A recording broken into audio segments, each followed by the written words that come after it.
السلام علیکم ورحمۃ اللہ وبرکاتہ۔ آج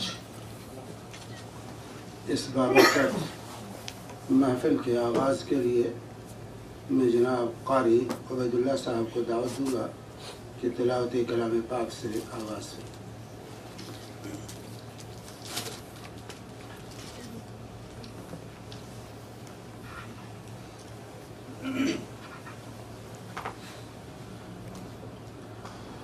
اعوذ باللہ من الشیطان الرجیم، بسم اللہ الرحمن الرحیم۔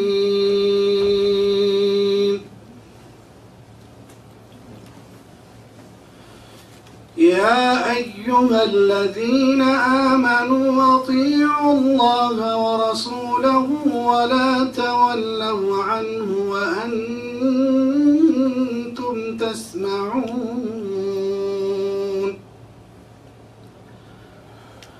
ولا تكونوا كالذين قالوا سمعنا وهم لا يسمعون، إن شر الدواب عند الله الصم البكم الذين لا يعقلون، ولو علم الله فيهم خيرا لأسمعهم ولو أسمعهم لتولوا وهم معرضون، يا أيها الذين آمنوا استجيبوا لله وللرسول إذا دعاكم لما يحييكم، واعلموا أن الله يحول بين المرء وقلبه وأنه إليه تحشرون،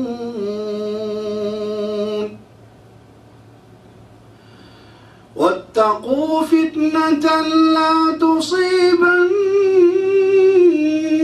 الذين ظلموا منكم خاصة،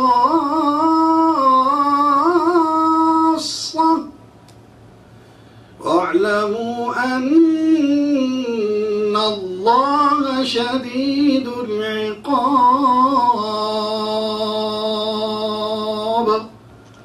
صدق الله العظيم۔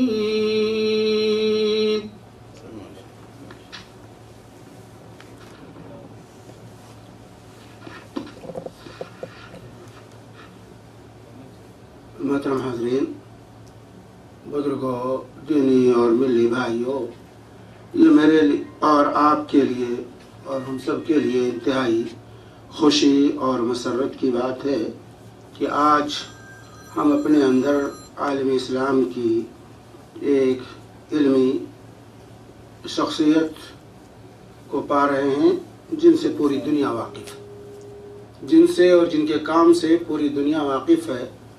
دارالسلام کی کوششیں اور اس کی خدمات دنیا میں کسی پر مخفی نہیں۔ ادھر الگ درس ہو رہا ہے عورتوں کا۔ دنیا میں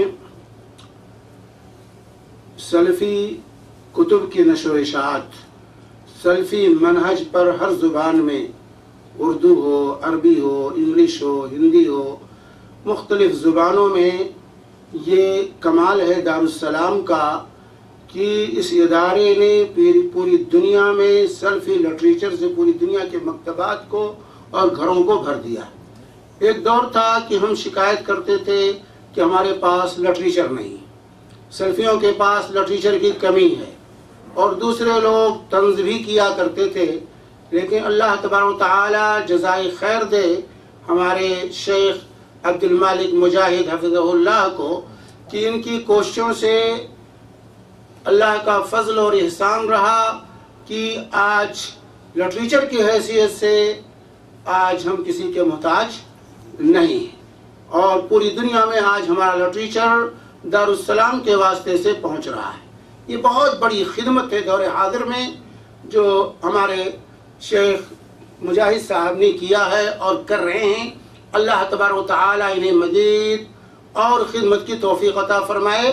یہ بہت بڑی سلفیت کی، صحیح منہج کی، صحیح عقیدے کی یہ بہت بڑی خدمت ہے۔ اس پر قابل داد ہیں ہمارے محترم مولانا مجاہد صاحب۔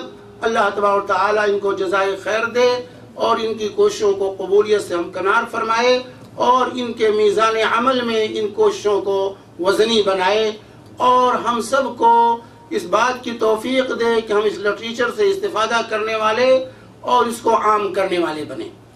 تو آج آپ کا یہ دورہ ہے قطر کا، اور اس سے پہلے بھی کئی بار آپ قطر میں آ چکے ہیں۔ اس مناسبت سے آج یہ محفل رکھی گئی ہے تاکہ جہاں ہم آپ کی نشر کی ہوئی کتابوں سے استفادہ کرتے ہیں، وہیں آج براہ راست ہمیں موقع مل رہا ہے آپ کے علوم سے فیض یاب ہونے کا۔ اس لیے مناسب سمجھا گیا کہ آپ کی آمد پر یہ مختصر سی محفل رکھی جائے تاکہ ہمارے شباب آپ سے استفادہ کر سکیں۔ اللہ تبارک و تعالی اس محفل کو، اس مجلس کو ہم سب کی مغفرت اور بخشش کا ذریعہ بنائے۔ ہم مولانا محترم سے گزارش کرتے ہیں کہ مولانا اپنے خطاب سے ہم سب کو مستفید فرمائیں، اور جزاکم اللہ خیر۔